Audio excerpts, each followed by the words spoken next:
Kristaus kūnas juda vienybėje, jeigu pergalė yra ateina per moterį, pergalė yra visam Kristaus kūnui.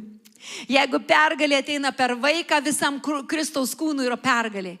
Mums nesvarbu, kad Dievas pasirinko, mes visi turim džiaugtis pergalę, kad yra pergalė Kristaus kūne. Pamatyti, Dievas panaudojo šitą, mes iš išorės pamatę nebūtumėm panaudoję, bet Dievas pasirodo mato giliau, Dievo atitiko ta širdis, Dievas ir panaudojo. Tai reiškia, mes turim džiaugtis, atgimė žmonės per šitą žmogų, visam Kristaus kūnui pergalė.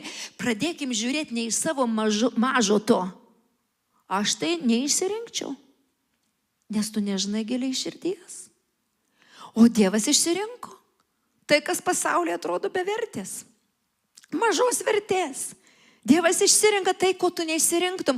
Nes jis, kai pasižiūri širdį, ten, kur mes nematom, jis atranda tą lobį, kurio nesimato. tą paklusnumą, kurio nesimato. Todėl kiekviena pergalė yra pergalė Kristui. Ir kai mes žiūrim tokiu žvilgsniu,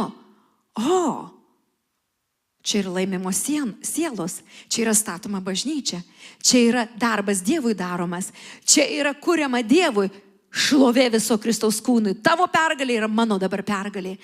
Tavo prasiveržimas dabar yra ir mano prasiveržimas, kai mes žiūrim kaip komanda, nes mes esam Kristaus komanda.